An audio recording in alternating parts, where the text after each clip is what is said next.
Muy buenas tardes a todos y todas.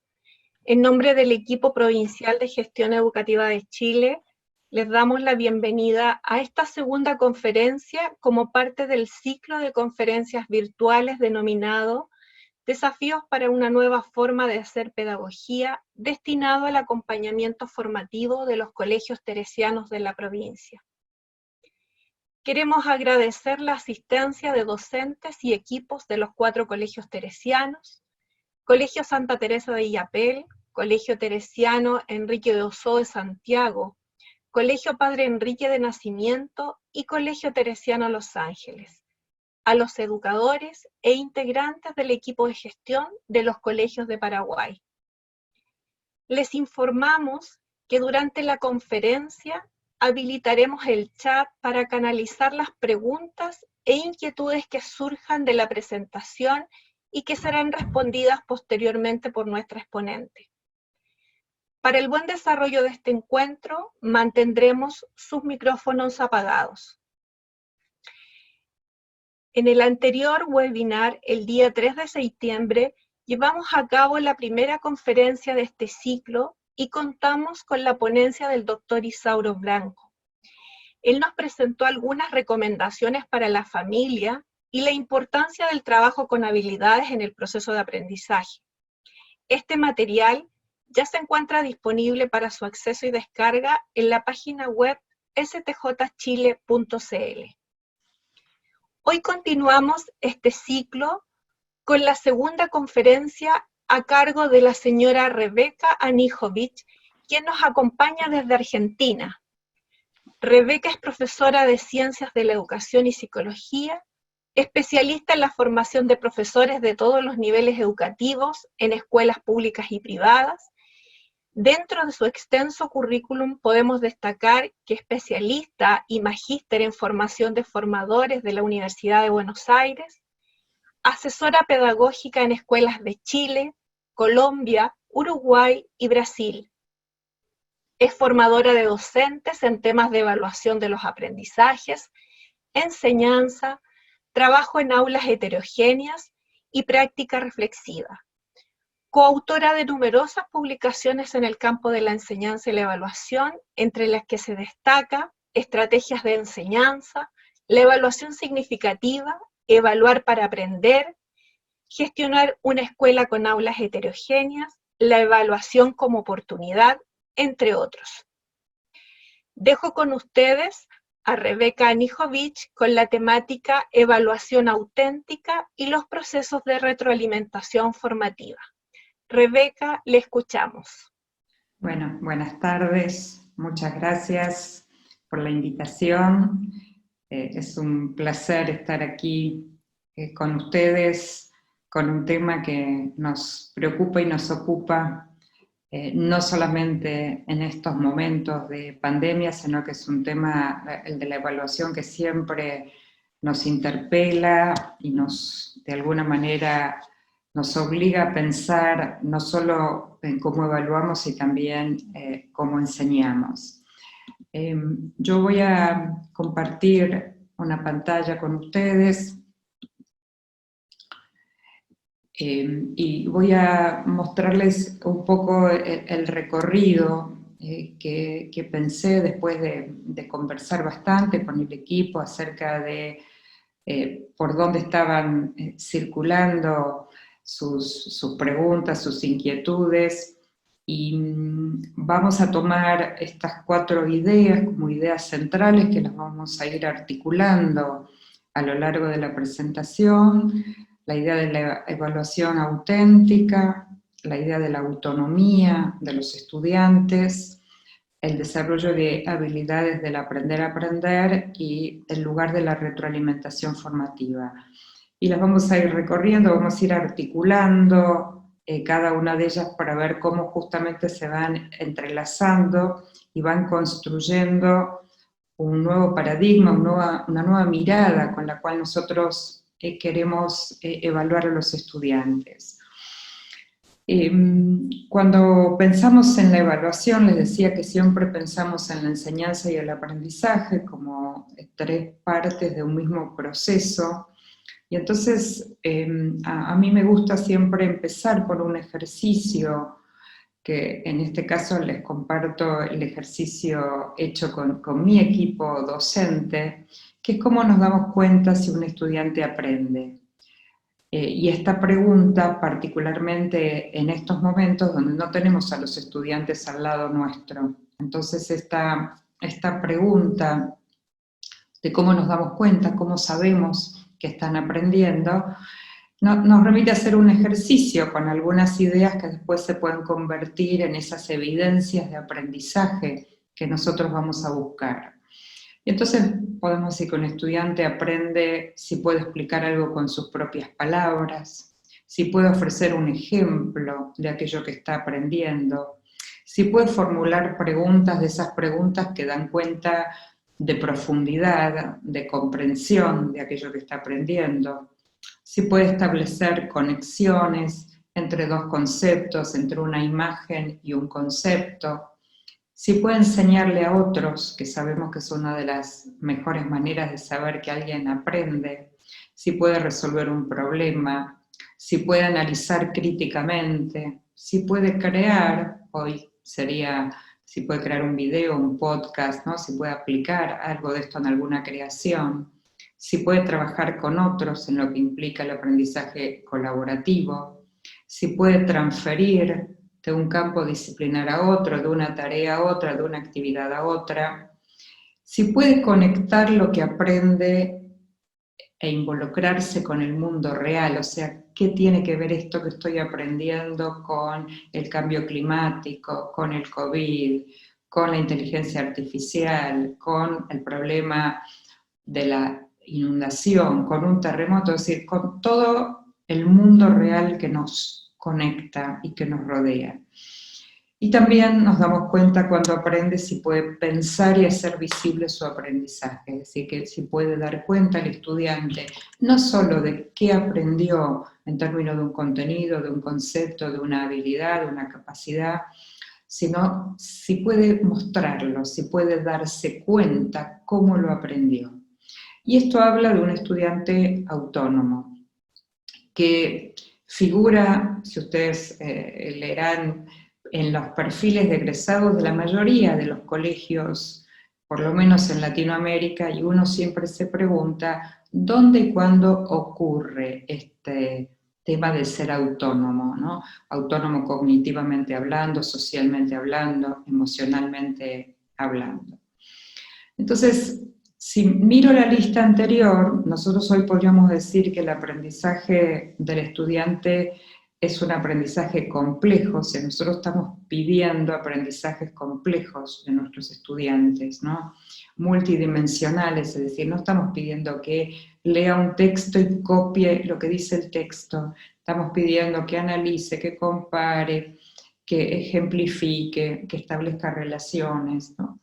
Eso implica también que hay que valorar esos aprendizajes de diferentes maneras, que no podemos quedarnos ni con un solo modo de evaluar, ni con un solo tipo de instrumento de evaluación, ni con una única forma de evaluar, con lo cual eso también nos hace preguntarnos por muchas cuestiones vinculadas al cómo se evalúa.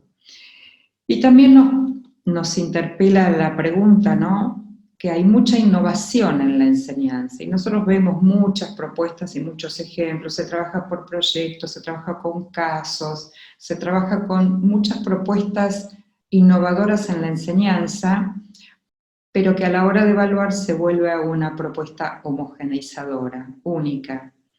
No sé si verán aquí la imagen, es un artista que trabaja con objetos, ¿no? Y realmente tiene unas composiciones maravillosas, toma lápices, bueno, pinzas, broches, y muestra una diversidad de usos, ¿no? Y uno casi podría simpáticamente mirar y recordar, no sé si en el país de ustedes ha sucedido, pero en mi país, si por ejemplo venía el Día del Padre o el Día de la Madre y la maestra nos pedía llevar un objeto para hacer un regalo, y supónganse que llevábamos un broche de ropa como este de aquí, Y al día siguiente nos veían salir del colegio a todos los niños con un mismo portalapicero hecho idéntico, con los mismos broches todos los niños, ¿no? Y uno podría mirar esta imagen y decir, bueno, cuánta imaginación, con un mismo broche, miren la diversidad de propuestas, ¿no? Y algo de eso nos pasa menos en la enseñanza, pero nos pasa mucho en la evaluación. Entonces, si miramos este recorrido, por supuesto, simplemente tomando algunas pinceladas del tema del aprendizaje, habrán visto que en la literatura aparece ya hace varios años el concepto de evaluaciones auténticas, la idea de la autenticidad, que surge, digo, para enmarcarlo conceptualmente, del constructivismo de Vygotsky, o sea, las primeras ideas que él plantea de aprender con otros, de aprender vinculando a la realidad, de las teorías de aprendizaje situado, de Brown, Collins, todos autores que han trabajado sobre la idea de aprendizaje situado, puesto en contexto, y más recientemente el concepto de comunidades de práctica, ¿no? Cómo compartir prácticas que cada uno va experimentando en su lugar de trabajo, en su curso, en su contexto, y esto es compartido. Y esto le da un marco teórico, conceptual a la idea de autenticidad, y desde allí es que se piensa qué características tiene una evaluación auténtica y cómo la vamos a ir conectando con estas ideas del aprendizaje. Hay dos ideas centrales en esta descripción de la evaluación auténtica. La primera, que refiere a mostrar un desempeño significativo, y por supuesto que mostrar un desempeño significativo quiere decir que estamos enseñando de manera significativa en situaciones y escenarios que permitan captar la riqueza de lo que los estudiantes han logrado comprender o solucionar. Es decir, nosotros pensamos que mostrar un desempeño implica que cada estudiante, como los broches de la imagen anterior, va a mostrar distintos modos en que comprendió, solucionó, intervino ese aprendizaje, ese contenido con el que se está trabajando, tanto a nivel personal como a nivel social, o sea, junto con otros. Y la segunda idea central es que, y esto pensado en las poblaciones de niños mayores, de adolescentes y obviamente a nivel superior también, cómo identificar problemas profesionales que el estudiante deberá resolver en el futuro, y esto implica entonces identificar competencias, estrategias, conocimientos que son necesarios que un estudiante aprenda hoy en un mundo de mucha incertidumbre. Es decir, no podríamos afirmar con certezas que esto que están aprendiendo en términos, por ejemplo, de conceptos o contenidos, seguro lo van a necesitar para los próximos años o para su inserción profesional o social. Sí podemos afirmar con un poco más de certeza todo lo que tiene que ver hoy con competencias, habilidades o capacidades, como en cada país de nuestra región se denomina, a esa posibilidad del estudiante de poner en juego, por ejemplo, una capacidad en muchas situaciones diversas, con muchos contenidos diversos, ¿no? Y hacia allí se dirige, digamos, el campo de la evaluación auténtica. Si nosotros tomamos alguna definición de competencia, ¿no? Que es esa posibilidad de movilizar conocimientos, habilidades, actitudes, valores para responder a una situación, a un problema puesto en contexto. Si eso es así, la evaluación también debería realizarse a partir de lo que ese estudiante va a hacer con ese conocimiento, con esa información, con esa capacidad. Y va a hacer significa que no va a repetir esa información, que no vamos a usar lo que nosotros podríamos llamar esos conocimientos declarativos, que son la base de la evaluación tradicional. Cuando uno piensa en la evaluación tradicional, piensa en un alumno declarando un saber que puede ser a partir de aprendérselo de memoria, de repetir de un texto, pero que no sabemos realmente si es capaz de usar eso que sabe, de ponerlo al servicio de un problema, de una situación real, de un contexto. Y entonces hablamos de que él declara saber. Y fíjense cómo la evaluación tradicional se ha apoyado sobre esta declaración, sobre este conocimiento declarativo, e inmediatamente lo ha asociado a la calificación. Y de ese modelo de evaluación es el modelo que nosotros venimos históricamente en nuestra formación como estudiantes, en nuestra formación docente. Por eso son prácticas tan difíciles de cambiar y de modificar. Son prácticas instaladas y experimentadas durante muchísimos años, y hoy nos encontramos que el mundo entero, a través de sus distintos paradigmas de enseñanza, de aprendizaje y de evaluación, pone en tela de juicio, interpela estos modos obviamente, de enseñar y de aprender, y por supuesto de evaluación. ¿Qué características más específicas tienen estas evaluaciones auténticas? Bueno, definidas por autores que son expertos en este tema, como en este caso Wiggins, quien ha trabajado muchísimo en esta idea de evaluación auténtica. Él dice, son evaluaciones que tienen propósitos bien definidos, en términos de resolver un problema, de abordar un caso, no como propósito que el alumno declare saber algo, sino que el propósito bien definido tiene que ver con la capacidad de usar esa información, ese aprendizaje. Estas evaluaciones tienen restricciones, dice Wiggins, como en el mundo real, por ejemplo, restricciones de tiempo, de presupuesto, de recursos. Está bien, el mundo real es ese, entonces uno diría, no está mal que uno le ofrezca a un estudiante, por ejemplo, resolver un problema y decirle que tiene 2 horas, que tiene esta cantidad de recursos para hacerlo, que estos otros no los tiene, ¿no? Como un modo de acercarse a la realidad, dice Wiggins. Hay un producto que hay que elaborar o resolver, es un producto final que puede ser la resolución de un problema, o hay que elaborar propuestas para mejorar o para cuidar o para disminuir, por ejemplo, cuestiones que tienen que ver con la contaminación ambiental. Un destinatario u audiencia, Wiggins dice, los estudiantes tienen que poder dar cuenta de lo que aprenden, y una manera de ayudar a ese dar cuenta tiene que ver con elegir una audiencia real, es decir, ese producto que van a compartir, que van a mostrar, que van a comunicar, hay que orientarlo a quién se lo van a comunicar. Este no es un producto para entregarle al profesor, es un producto que puede comunicarse a las familias, a los niños más pequeños de la institución, al intendente de la ciudad donde yo vivo, al Ministerio de Salud, es decir, buscar un destinatario real, con lo cual la tarea cobra más sentido, y no es algo que lo hago para entregar a mi profesor para una calificación.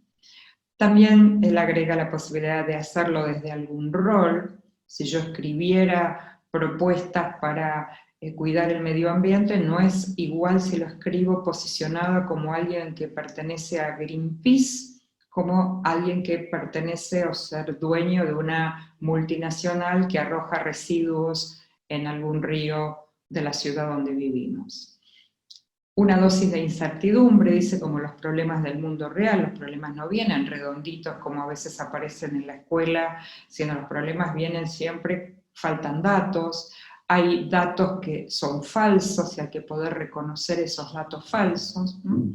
Y dice Wiggins, para finalizar, que estas evaluaciones auténticas necesitan utilizar una variedad de recursos cognitivos, o sea, una variedad de habilidades o capacidades que permitan al estudiante justamente aprender con mayor profundidad, y que no puede ser siempre, por ejemplo, usar la descripción o siempre usar la capacidad de síntesis, sino el listado de capacidades que tenemos hoy desarrollados por distintos organismos pensados para el siglo XXI son bien amplias, son bien profundas, son bien diversas y permitiría justamente que el estudiante demuestre el uso de diferentes capacidades. Algunas preguntas, y esto si quieren es más una herramienta, pero que muchas veces nos ayuda cuando diseñamos evaluaciones auténticas, estas preguntas casi como si fueran un checklist, ¿no? Una lista de cotejo nos permiten revisar si nuestras propuestas de evaluación tienen ese grado de autenticidad. Entonces nos preguntamos, por ejemplo, en qué medida la actividad de evaluación desafía al estudiante, ¿no? Lo provoca a pensar, lo provoca a establecer relaciones, lo provoca también en términos de interés y de curiosidad.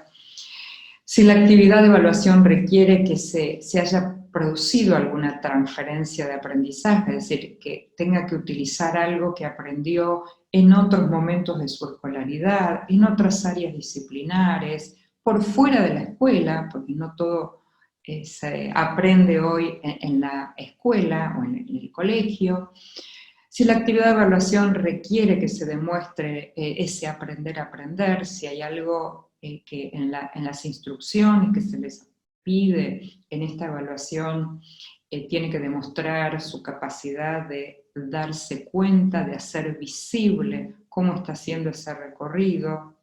Bueno, si la evaluación requiere un producto de desempeño, que la audiencia lo reconozca como auténtico, si requiere discusión y retroalimentación, si está incluido en las instrucciones de esta tarea auténtica, de esta evaluación auténtica, la retroalimentación, y si requiere que los estudiantes trabajen colaborativamente. Por supuesto podemos agregar más preguntas, pero fíjense que muchas de ellas nos hacen pensar, después de haber diseñado una evaluación auténtica, casi como una lista que nos permita controlar, revisar, si le deberíamos agregar, si no habíamos pensado en el aspecto metacognitivo, en el trabajo colaborativo, en la retroalimentación, etc.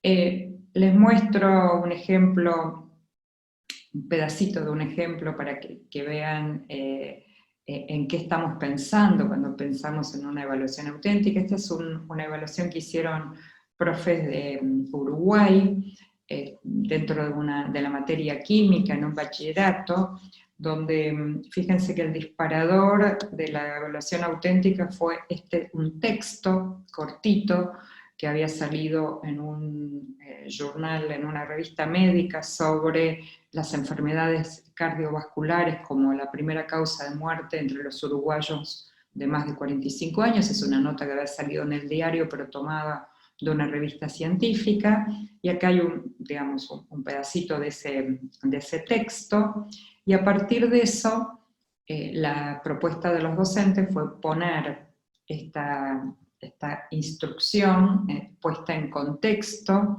que es problematizar la situación, planteando que la Intendencia Municipal de Montevideo invitó a alumnos de su liceo de bachillerato a participar en una jornada de prevención en el marco del Día Nacional de Lucha contra las Enfermedades Cardiovasculares. Esto es algo que sucedía realmente en Uruguay, y entonces hay una propuesta de elaborar un boletín informativo que va a ser repartido entre las personas que vayan a sacarse sangre voluntariamente ese día, algunas pautas de cómo tiene que ser ese folleto. Fíjense que tienen que elaborar un eslogan, tienen que incluir información concisa explicando, entre otras cosas, el colesterol bueno y el colesterol malo, presentar recomendaciones en relación con una dieta adecuada para las personas que tienen colesterol, bueno, e indicar el tipo de ejercicio físico. Fíjense que si ustedes van viendo, también se van involucrando otras áreas disciplinares, no solamente aquí biología o química, que eran quienes diseñaron inicialmente. Bueno, por supuesto, esto tiene una última parte que son los criterios de evaluación, es decir, cómo se va a evaluar esta propuesta de evaluación auténtica, y lo hicieron a través de una rúbrica construida con los estudiantes. Por supuesto es un ejemplo, hay muchísimos ejemplos, pero para mostrarles que esto no debería ser muy distinto al modo en que yo pienso la enseñanza. Es decir, si yo enseño con casos, con problemas, con proyectos, esas mismas propuestas se convierten, esa misma o algunas similares se convierten después en esas evaluaciones auténticas. Esta manera de encarar las evaluaciones tiene que ver, y al principio yo les estuve mostrando algo de la relación entre el aprender y este tipo de propuestas y este desarrollo, digamos, de habilidades metacognitivas, tienen que ver con un fin último que tiene la evaluación identificada hoy como evaluación formativa o el evaluar para aprender, que son paradigmas de evaluación bien diferentes a la propuesta de evaluación tradicional, que tienen un objetivo al final del recorrido, que es lograr un estudiante denominado como autorregulado. Un estudiante que, como aquí dice, asume un rol activo en su aprendizaje, establece metas, organiza sus tiempos, elige las estrategias, puede revisar en la mitad del camino si va bien o tiene que modificar alguna estrategia. Y eso habitualmente lo hacemos los docentes, los adultos, en una mirada externa, desde afuera les decimos a los estudiantes si van bien, si no van bien. Los estudiantes nos preguntan, aprobé, no aprobé, ¿no? Siempre con una definición de lo que los psicólogos llaman atribución causal externa. Es decir, no es el estudiante apropiado de sus procesos que puede decir, me doy cuenta que si no cambio la estrategia no voy a poder resolver este problema. Que ese sería el horizonte del estudiante autorregulado. Por supuesto, esto no se consigue ni en un mes ni 2 meses, esto atraviesa toda la escolaridad y empieza en el nivel inicial con los más pequeños y sigue en la escuela básica y continúa en el bachillerato, es decir, a lo largo de toda la escolaridad, porque son capacidades complejas que hay que aprender a desarrollar. Eso tiene que ver entonces con un estudiante autónomo. Y mucho de este proceso de aprender a autorregularme va a estar ligado a la idea de la retroalimentación. Por eso vamos articulando estas ideas que les mostré al principio en el recorrido. Fíjense, este es uno de los recursos más utilizados de la evaluación formativa, que son estas 3 preguntas de la autorregulación. ¿A dónde voy? Es decir, ¿cuál es la meta que tengo que alcanzar? Y esto implica que yo tengo que entender la meta o el objetivo, como en cada lugar lo definan, tengo que entender a dónde tengo que llegar y tengo que planificar cómo voy a abordar este problema, cómo voy a abordar este caso, cómo voy a abordar este proyecto. Un segundo momento que es cómo lo estoy haciendo, entonces tengo que parar y mirar cómo lo estoy haciendo, además de la mirada del adulto, mirar yo en términos de autoevaluación, un par mirando, entonces ahí hablamos también de evaluación y retroalimentación entre pares, y por supuesto la última, que es cómo sigo. Bueno, una vez que terminé esto, ya abordé este problema, este proyecto, tengo que tener un tiempo, instrumentos para poder pensar, reflexionar sobre qué hice, cómo lo hice, de qué me di cuenta, de qué no me di cuenta, y cómo sigo, o sea, qué voy a hacer en la próxima tarea, en el próximo problema, en el próximo aprendizaje. Tenemos otras herramientas, las habrán visto, esta es la escalera de metacognición, qué aprendí, cómo lo aprendí, qué me resultó fácil, difícil, novedoso, para qué me sirve, cómo lo puedo mejorar, ¿no? Y esta idea de la escalera de retroalimentación, que hay varios modelos circulando, digamos, en Internet, fíjense que tiene que ver con una idea de base que es la idea de la escalera, de ir subiendo un escalón cada vez más para mejorar, para alcanzar ese horizonte.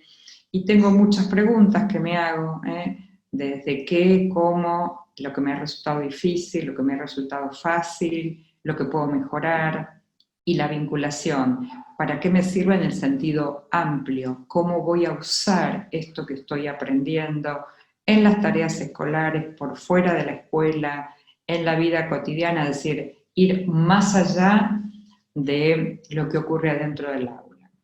Y les decía que un pilar que sostiene fuertemente esta idea de construir un estudiante autorregulado, autónomo, está fuertemente apoyado sobre el concepto de retroalimentación formativa, que es un concepto que no es nuevo, el de retroalimentación. Fíjense que aquí, del lado izquierdo, esta es la vieja concepción de retroalimentación: transmitir información, decirle a alguien está bien o está mal, hacerle un tilde, está correcto o no está correcto. Y a eso se lo llamó históricamente en la evaluación retroalimentación.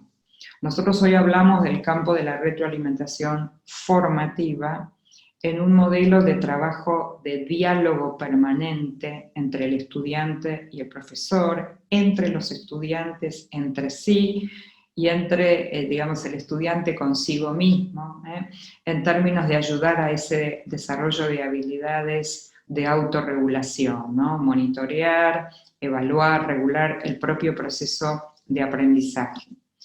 Y fíjense, les quiero compartir un ejemplo de la retroalimentación ligada a la evaluación más tradicional. Esto es una tarea que entregó un niño y esta es la retroalimentación que le escribió su maestra. Está muy bien. Sé que en chileno sería que puedes hacerlo mucho mejor, en argentino sé que podés hacerlo mucho mejor, ¿sí? Y fíjense, información ninguna. Está muy bien, les quiero contar además que este niño, un niño de 9 años, le preguntó a la maestra, o sea, él intentó dialogar al recibir esta retroalimentación y le dijo, pero no entiendo, si está muy bien, ¿cómo es que puedo hacerlo mejor? ¿No? Y entonces uno diría, bueno, ¿qué información me está dando la maestra aquí? Porque está muy bien, tiene que ver con la autoestima, ¿no? Con decirle al niño, ahora, ¿qué es lo que hizo ese niño bien? El niño no lo sabe. No hay ninguna información que le diga qué es lo que hizo bien, cuál es la fortaleza de su trabajo.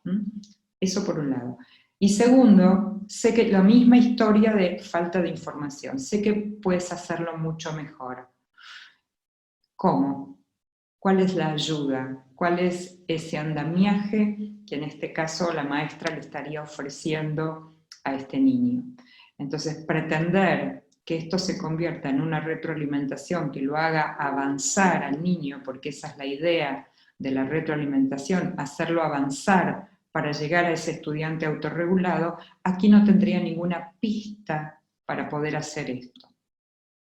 Fíjense que la idea de la retroalimentación es esta, ¿no? De ir ayudándolo, ir poniendo andamios. Fíjense que van cambiando los tipos de andamio. Acá hay una escalera altísima, por después, en lugar de una escalera altísima, hay una persona aquí, y después la idea es que vaya subiendo solo.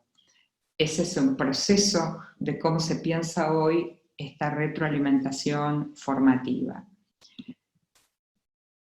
Por supuesto, con un lugar muy importante, les decía recién, en la autoevaluación y en la retroalimentación entre pares, entendiendo que cuando un estudiante recibe una retroalimentación, lo primero que tiene que hacer es encontrarle un significado a esa retroalimentación, y ese significado tiene que ver no solamente con entender teóricamente qué retroalimentación recibió, sino tiene que ser capaz de hacer algo con esa retroalimentación. En las investigaciones, que hay muchísima investigación en el campo de la retroalimentación, de las cosas más interesantes que se han descubierto es que, sobre todo adolescentes, que se ha identificado que ellos no leían la retroalimentación recibida por sus profesores.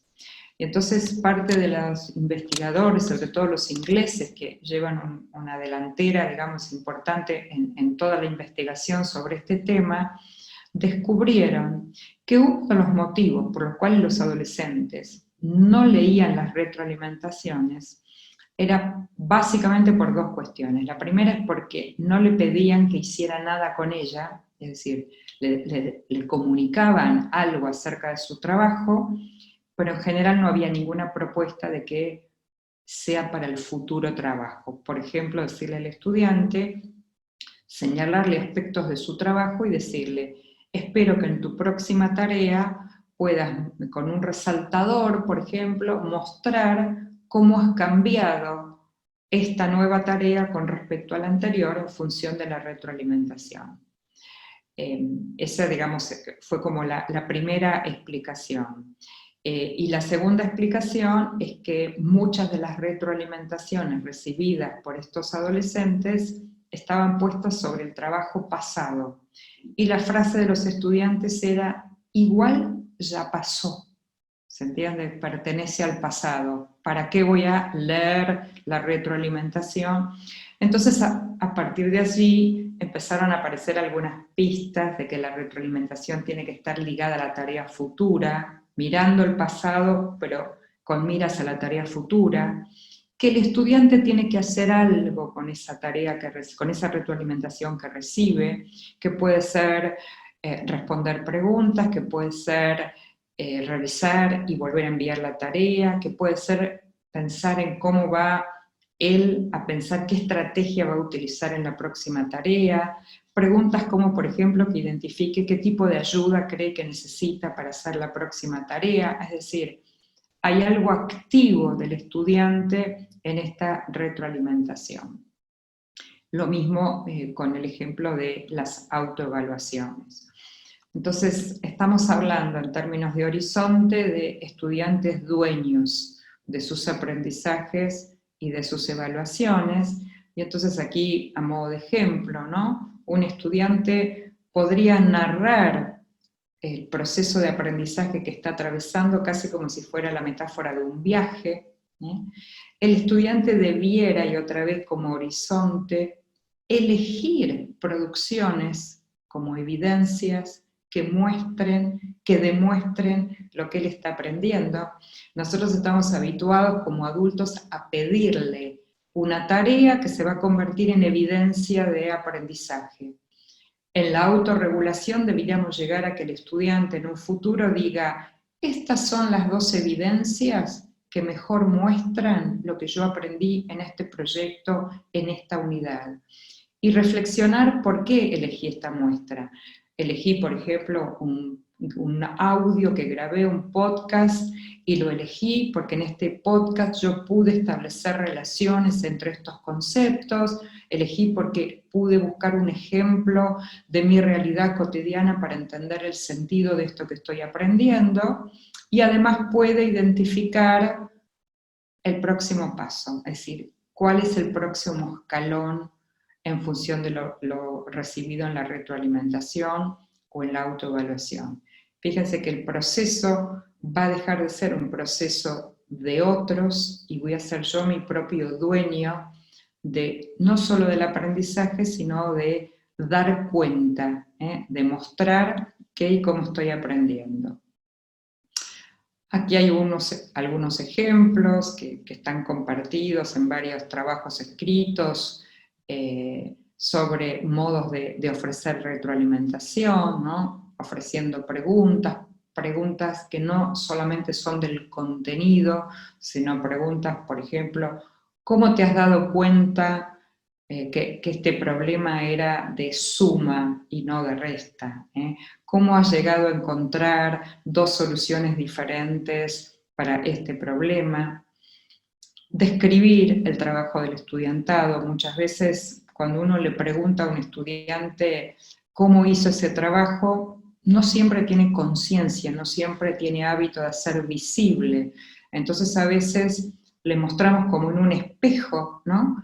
Describimos lo que él hizo. No, mira, en este trabajo tú has encontrado 3 citas diferentes o 3 fuentes de información contradictorias, y lo que hago es describir lo que hizo, para poder después iniciar este diálogo que puede ser valorando algún avance, ofreciendo una sugerencia, ofreciendo andamiaje. Y tanto las valoraciones como las sugerencias deben ser bien específicas, ¿no? Tomando ese ejemplo que les mostré de la maestra, decirle a un niño tienes que escribir mejor, no es una sugerencia, no hay ninguna pista para que él pueda efectivamente mejorar su proceso de escritura.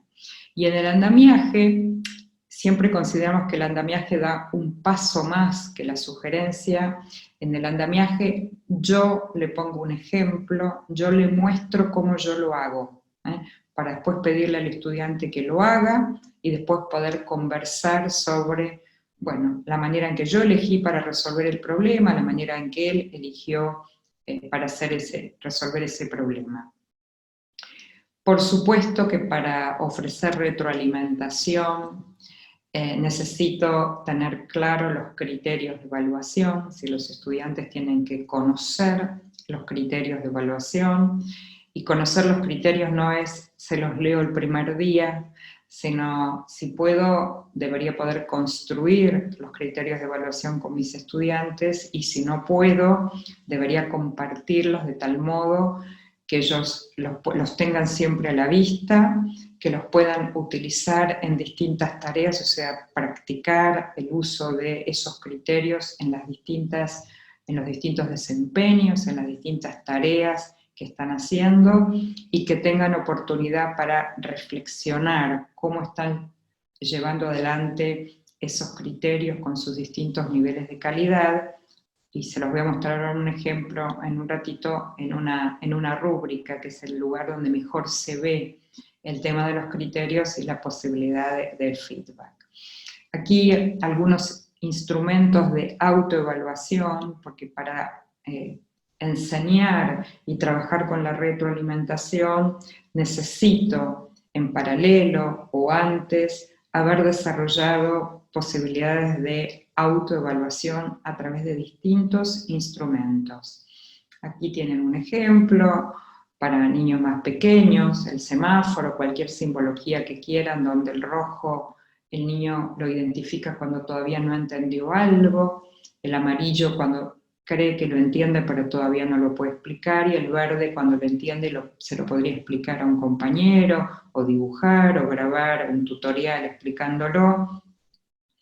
Este grado de conciencia obviamente estaría ligado después a la posibilidad de yo ofrecer retroalimentación, pero implica en principio que el estudiante se habitúe a estas prácticas de autoevaluación para empezar a mirar su propia producción y su propio desempeño.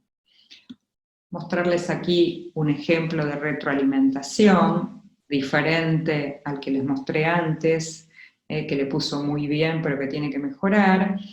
Qué rica receta, Tatú, me encanta el título que has elegido, ñoquis de papa de mamá, con lo cual aquí estoy trabajando sobre lo emocional, sobre la autoestima de la niña.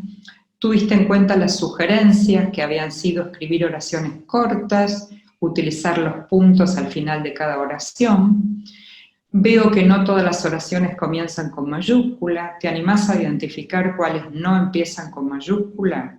Fíjense que no solamente señalo fortalezas de su trabajo, sino también estoy incluyendo esta idea de mejora, de avance, ¿no? Entonces le pido que cuando las encuentre pueda modificar su trabajo.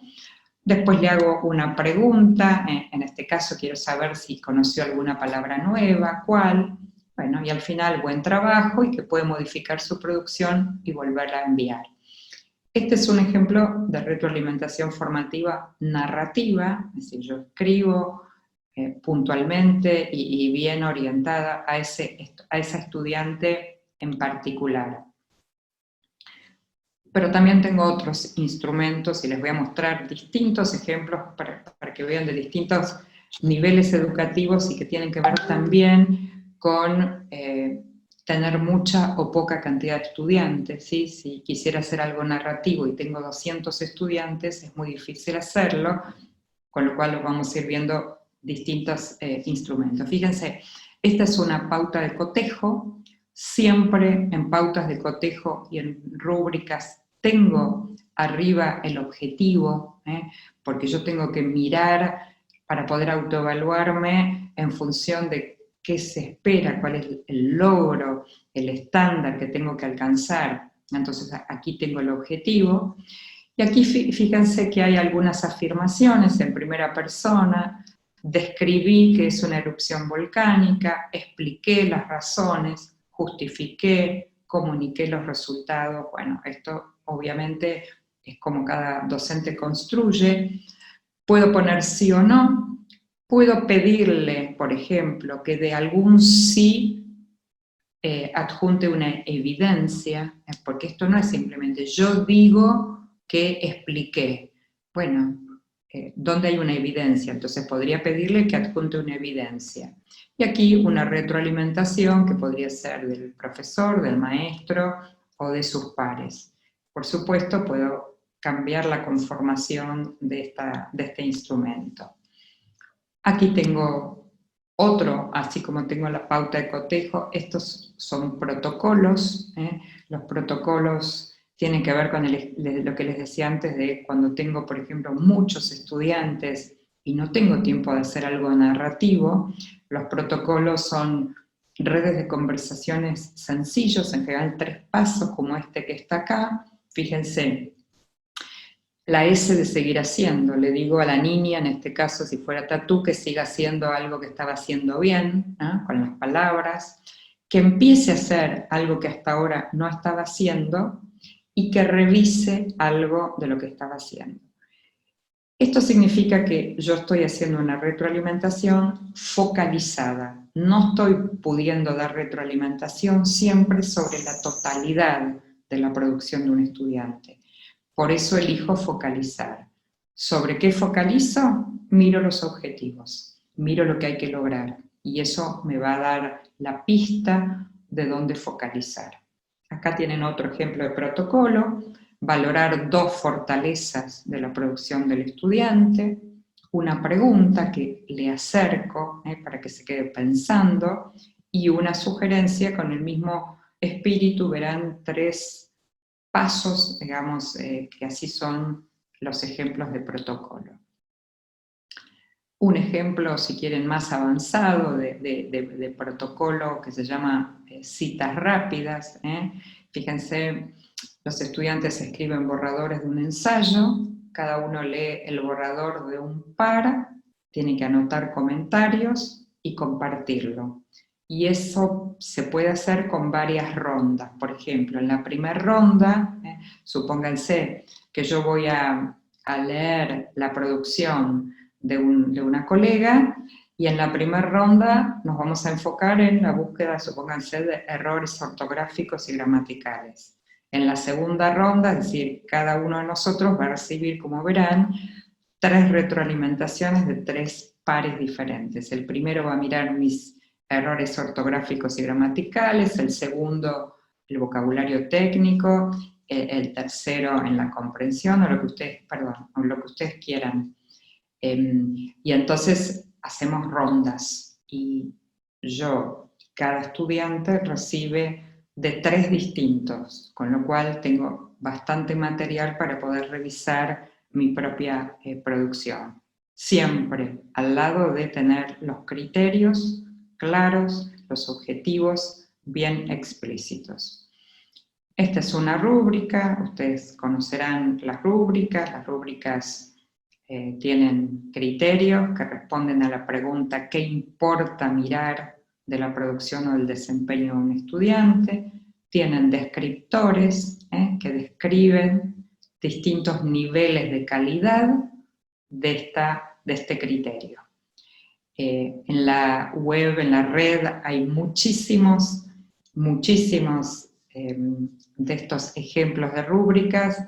No todas son rúbricas, muchas son pautas de cotejo, sobre todo las que tienen incluido frecuencia y cantidad. ¿Vieron la que dicen?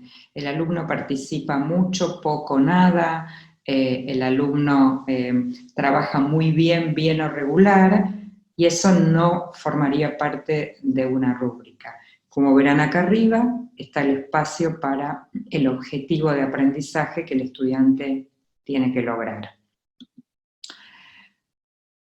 Voy a ir cerrando ya la ponencia para poder dialogar. Todas estas estrategias que planteé, las de autoevaluación, las de retroalimentación, los protocolos, las rúbricas, las pautas de cotejo, sirven si las podemos sostener en el tiempo, si las enseñamos. El estudiante no tiene por qué saber cómo usar si estas no son prácticas habituales, hay que enseñarlas, hay que practicarlas muchas veces, porque venimos de una cultura contrario a todo esto, hay que monitorearlas y hay que evaluarlas. La semana pasada me preguntaba un docente, me decía, bueno, yo estoy empezando a usar autoevaluaciones, ya las usé 2 veces y no me funcionan. Entonces me dice, ¿cuántas veces tendría que usarlas? Y yo digo, bueno, cuando llegue a la número 20, volvemos a conversar. Porque como son prácticas no habituales, él me contaba, los estudiantes no responden por ahí al principio, por ejemplo, en un ejercicio de autoevaluación, no responden, él me decía, la verdad. ¿Por qué? Porque piensan que le voy a bajar un punto. Porque venimos de la cultura de que todo va con un punto, con una calificación. Entonces mostrarles que la autoevaluación no es para poner puntos, que es la autoevaluación para aprender a hacer visible el aprendizaje, para darme cuenta, para aprender a autorregularme y obviamente para permitirme la retroalimentación, en este caso a mí con ese estudiante.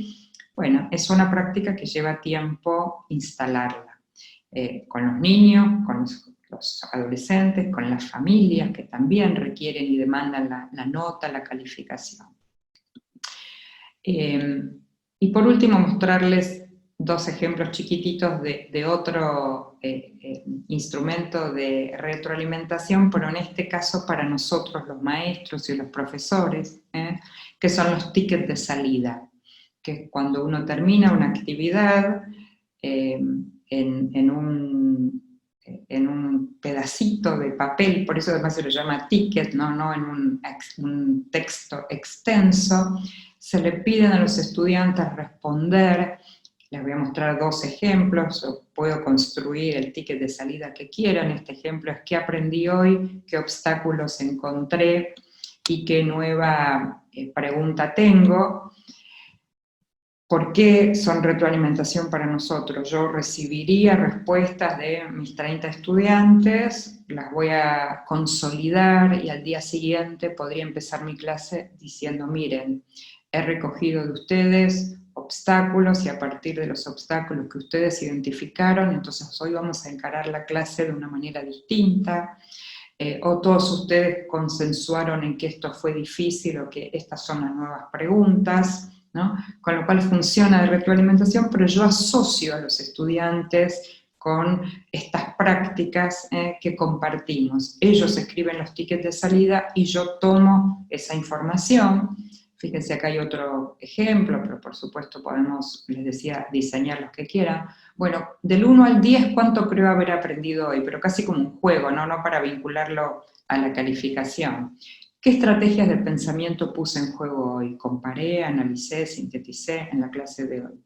¿Qué me resultó más difícil de aprender y por qué? Y por supuesto puedo sumar los tickets de salida. Pueden ser anónimos, digo, ni siquiera necesito articularlo con el nombre de un estudiante porque tienen que ver efectivamente con la retroalimentación.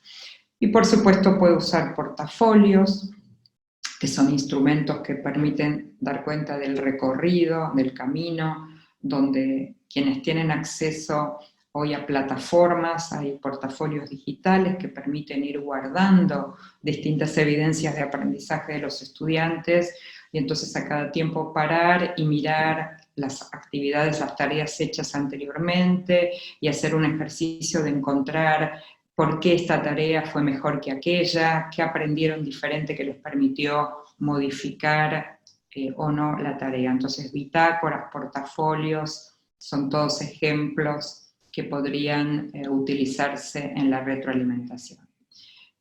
Para cerrar, compartir con ustedes esta, me parece, maravillosa manera de plantear que aprender a volar no es fácil, aprender a retroalimentar o a cambiar nuestras prácticas de evaluación no es fácil, aprender a caer tampoco, pero vivir en el suelo aburre.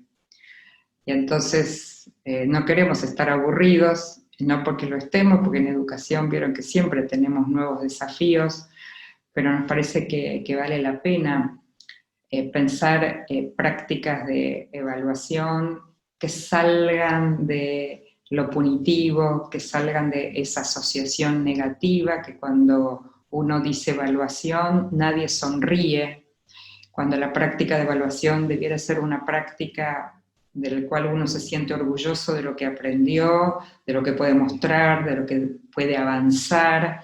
Sin embargo, está muy connotada negativamente, y entonces cambiar un paradigma que lleva mucha tradición, mucha historia, y que no significa que estamos eliminando la calificación o la acreditación, ¿se entiende? No estamos hablando de eso. Pero si yo trabajo con una evaluación diferente, más formativa, voy a tener suficiente información para después traducir eso a un número, en lugar de al revés. Así que nada, los invito a que aprender a volar, aprender a caer, y no aburrirnos estando en el suelo. Yo dejo aquí la presentación, mi compromiso fue compartir pantalla con ustedes con esta presentación, para después, por supuesto, abrir el chat a todas las preguntas o los comentarios que quieran compartir. Muchas gracias, Rebeca, por la presentación que en pocos minutos trataste de sintetizar un tema que es bastante profundo y que probablemente requiere o tiene muchas más aristas que profundizar. Desde nuestro chat en este minuto, algo ya contestaste, pero no sé si quieres complementar. Nos preguntan acerca de que entonces, a partir desde esta perspectiva, la evaluación auténtica debería ser co-construida con los estudiantes. No sé si ahí tienes algo más que agregar a eso. Sí, no sé si la pregunta, digamos, de co-construida en relación con la propuesta, no sé, digo, si la pregunta se refiere a eso, pero si yo trabajo en la enseñanza, por ejemplo, les doy un ejemplo, si yo trabajo con proyectos o trabajo con casos en la enseñanza, la resolución de ese caso se constituiría en la evaluación auténtica, ¿no? No tendría necesidad de, después de trabajar con el caso o con el proyecto, hacer otra instancia de una nueva, por ejemplo, de un nuevo caso. No necesariamente. Si yo planteo, les doy un ejemplo, si yo trabajara con un proyecto cuya pregunta inicial sería: ¿se puede acabar el agua del planeta? ¿No? Como una pregunta desafiante, abierta, que va a abrir al desarrollo de un proyecto que va a durar, supónganse, 2 o 3 semanas. Y lo que planteo, yo necesito que los estudiantes demuestren lo que han investigado sobre si se puede acabar o no el agua en el planeta. Esa investigación, por supuesto, en algún momento, por ejemplo, hemos trabajado con identificar fuentes válidas y confiables para ir buscando respuesta a esta pregunta, mirar desde distintas perspectivas, porque depende quién mira, va a decir se va a acabar el agua o no se va a acabar el agua. Todas estas actividades que vamos a ir haciendo se van a constituir en evidencias de lo que los estudiantes van aprendiendo.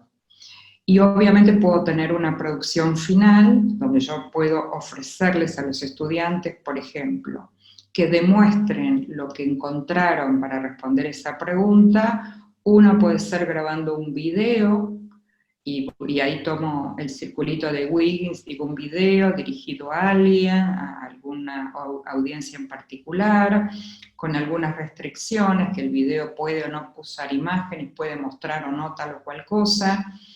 Puedo ofrecerle, quien quiere grabar un podcast dirigido a niños para concientizarlos sobre la necesidad de cuidar el agua, ¿sí? Y supónganse que tengo una tercera opción que les pido que pueden presentar un mapa mental, un póster para un congreso. Y un estudiante viene y me dice, yo tengo una cuarta idea de cómo me gustaría mostrar lo que comprendí sobre este proyecto, sobre esta pregunta, y el estudiante me ofrece una cuarta y yo entiendo que es pertinente, la puedo incluir, le puedo por supuesto decir que la puede incluir él, pero también la puedo socializar y que el resto de los estudiantes pueda elegir también esa opción. Todo esto, digo, es compartido, a pesar de que obviamente yo soy quien tengo muy identificado los propósitos de la enseñanza, tengo identificado los contenidos, pero que voy a compartir con los estudiantes. Para mí, transparentar la evaluación es transparentar también la propuesta de enseñanza. Y entonces yo abro una clase el primer día con esta pregunta, si se puede acabar el agua del planeta, y muestro un mapa de ruta que vamos a ir siguiendo estas 2 semanas juntos, con los criterios de evaluación. Si no los pude construir, digo, los comparto, con algunas actividades que yo propongo. Miren, yo en esta propuesta vamos a entrevistar a gente de Greenpeace, vamos a entrevistar al experto, vamos a ir a la biblioteca del colegio, vamos a ver este video, yo les voy a dar una clase expositiva tal día, y lo comparto porque invito a los estudiantes a que agreguen propuestas. Y entonces estamos construyendo la planificación compartida, no solo la evaluación compartida. Okay. Y ahí entonces diría que hay coherencia entre cómo enseñamos y cómo evaluamos, y hago partícipe al estudiante, pero no lo hago partícipe solo de la evaluación, lo hago partícipe de la propuesta de enseñanza.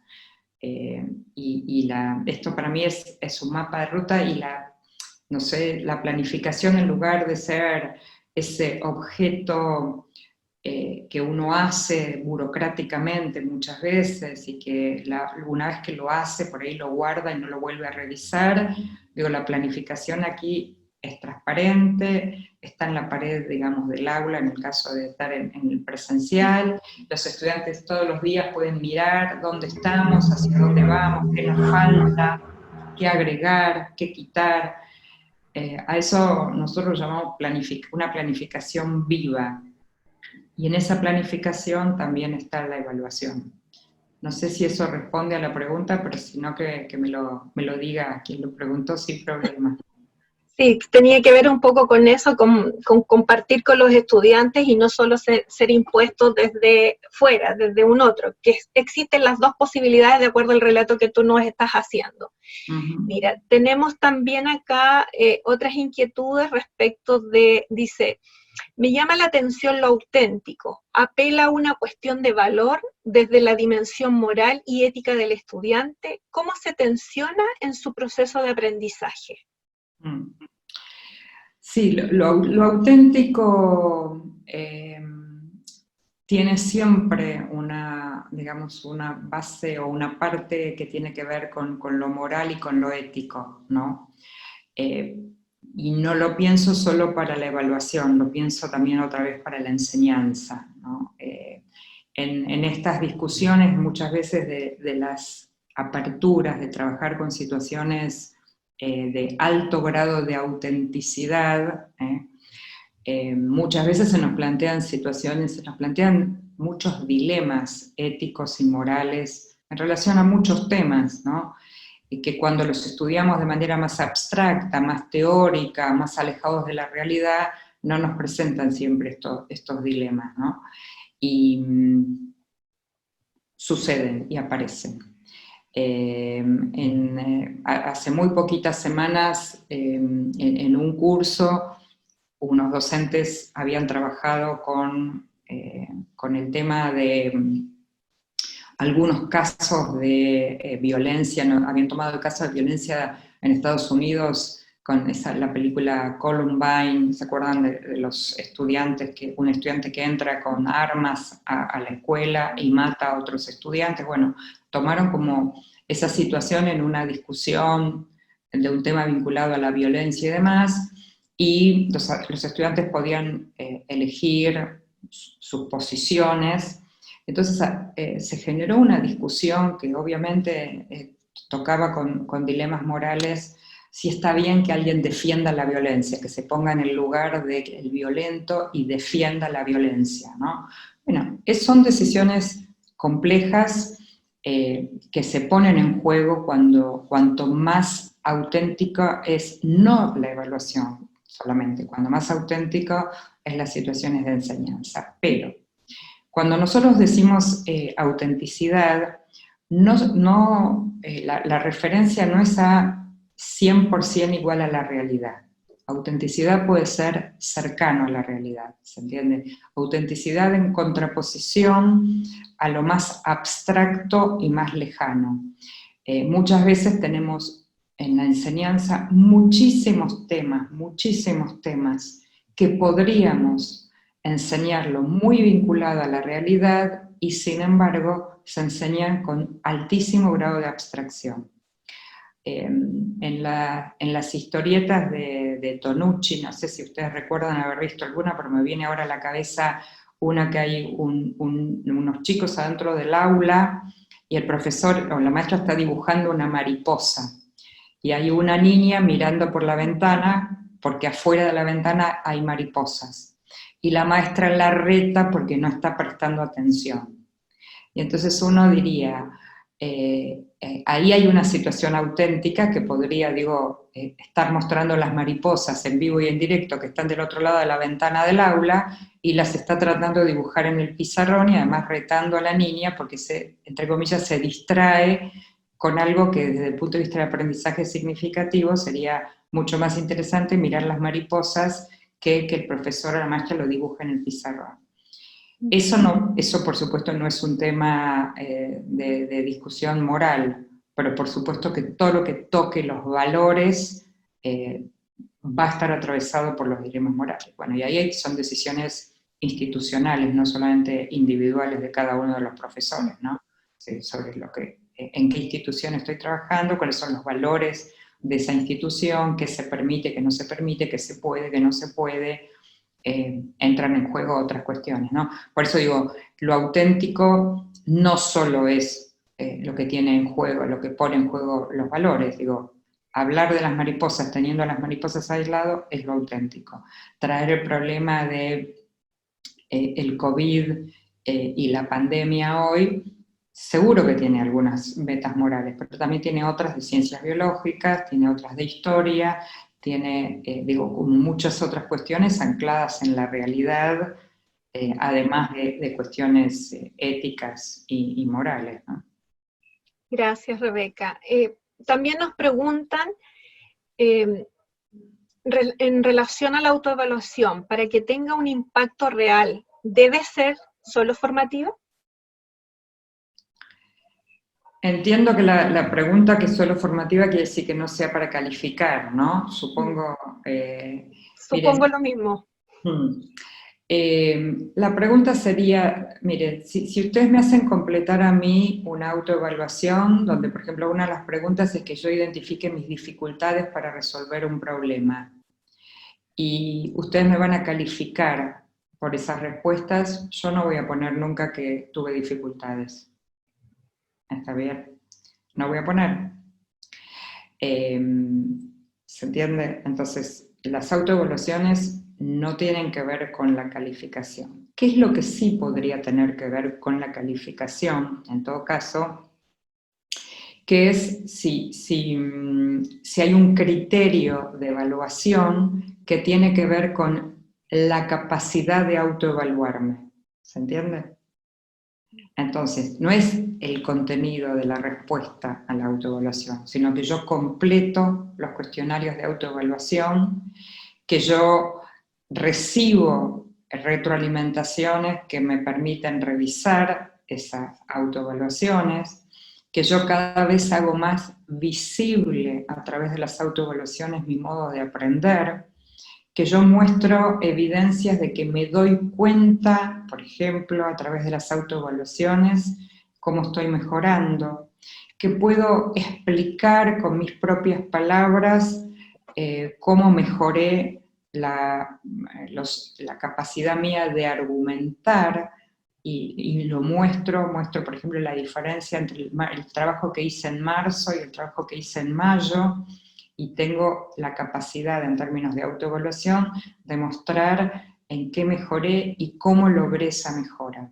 Ahí no estoy calificando la respuesta correcta, estoy en todo caso poniéndole un valor a mi capacidad de tomar conciencia, de hacer visible mi aprendizaje, a mi capacidad de autoevaluarme. Y entonces podría formar parte de la calificación el desarrollo de mi capacidad de autoevaluarme, pero no el contenido, ¿se entiende? Que le escribo, o sea, identificar mis dificultades, si las identifico bien y además puedo mostrar evidencia de eso, digo, me tendría que poner un 10 como la nota máxima, ¿se entiende? Porque no importa que adentro diga, tuve 10 obstáculos para resolver este problema. Lo que yo quiero evaluar es que tuve la capacidad de mirar para adentro mi producción, de mirarla frente a los criterios, de tomar en consideración la retroalimentación de mis pares, de mis maestros, y con todo eso mejorar la resolución de mi problema. Entonces, en realidad me están calificando por mi capacidad de resolver los problemas. Y está bien, porque ese es un buen criterio de evaluación, ¿se entiende? Exacto. Nos ayuda a autorregularnos, a la autonomía cognitiva en ese sentido. Absolutamente. Vamos a ir cerrando con 2 preguntas más ya que nos van quedando. ¿Qué recomienda usted? La retroalimentación para un trabajo, ¿a qué debe estar orientada principalmente? ¿Al desempeño del estudiante? ¿Al progreso en relación a sí mismo? ¿O a un estándar establecido? Bueno, aquí seguramente va a haber controversias, porque para mí, primero lo más importante es el grado de avance, o sea, que un estudiante pueda mostrar que está en un escalón y que producto del aprendizaje, del trabajo con otros, del trabajo en la escuela, el trabajo con sus pares y demás, avanza. Ahora, por supuesto uno puede decir, como muchas veces nos pasa, avanzó un montón, pero todavía no escribe bien, ¿no? Y entonces uno dice, tiene, no sé, 12 años y todavía no escribe bien, ¿qué hacemos? ¿No? Ahí se nos aparece, digamos, como la mirada sobre cómo equilibramos o cómo balanceamos el avance y el alcanzar un logro, un estándar. Entonces, digo, primero miro el avance. Lo segundo que quiero mirar es que ese alcanzar un estándar, que por supuesto todos los países los tienen y demás, no sea restrictivo de tiempo, ¿se entiende? Que lo tiene que alcanzar sí o sí en un año, sino que haya una ventana, como está sucediendo ahora, por ejemplo, con el COVID, donde los países, por ejemplo, están decidiendo que las acreditaciones van a ser 2020, 2021, ¿no? Abriendo la ventana, porque bueno, uno no podría acreditar en 2020 con lo que estamos atravesando. En algunos países, por ejemplo, la alfabetización de la lectoescritura se puede lograr en 3 años, o sea, hay tiempo a los 6, 7, 8 años para lograrlo. Entonces no es en un grado, sino hay 3 años para lograrlo. Entonces ahí uno puede articular mejor el avance individual en relación a cómo uno va progresando con una expectativa o un estándar, porque hay una dimensión temporal que lo permite. donde no hay dimensión temporal, tenés que lograr sí o sí en un año, y si no lo lograste, repetís o no estás aprendiendo bien, ahí es donde yo entro, digo, y digo no al estándar, en ese caso. Con una ventana de tiempo mayor y con estrategias de acompañamiento a las trayectorias, ¿sí? Entonces digo, no tendría problema, pero si lo dejo con poco acompañamiento, si le restrinjo el tiempo, y si probablemente las condiciones socioeconómicas de su contexto son complejas, bueno, lo estoy excluyendo en realidad cuando solo miro la evaluación en términos de alcanzar o no alcanzar el estándar, ¿no? Ahora también nos pasa con el COVID, el niño que no tiene nada de conectividad, ¿sería justo calificarlo ahora? No tiene conectividad, no tiene posibilidad. Y otro que tiene conectividad sí. Entonces, ¿qué hacemos? ¿Calificamos? ¿Dejamos a uno afuera? Claramente. Bueno, estos son, por supuesto, situaciones excepcionales, el ejemplo del COVID ahora, ¿no? Pero en la cotidianeidad se juega, para mí, el avance primero, la ventana de tiempo más amplia y el acompañamiento en la trayectoria, ¿no? Las tres cosas juntas. Gracias, Rebeca. Sobre todo hoy día, bueno, en el caso nuestro, Chile, tenemos el tema de la priorización curricular y eso también nos ayuda a focalizar mejor esta línea de tiempo para salvaguardar esta respuesta que vamos dando a nuestros estudiantes dado este contexto, ¿cierto?, de emergencia. Totalmente. Y la última pregunta, no vamos a alcanzar a resolver todas, pero a lo mejor después tú nos puedes ayudar con algunas que queden pendientes por escrito. Sí. ¿Cómo se relaciona la integración curricular con la evaluación auténtica y formativa? Bueno, no habría una única respuesta porque depende en cada contexto cómo definieron integración. ¿Se entiende? O sea, vieron que hay como muchas definiciones hay discusiones inclusive si se tiene que llamar integración o no. Las adaptaciones curriculares, que es lo que habitualmente encontramos, no tienen por qué excluir a la evaluación auténtica.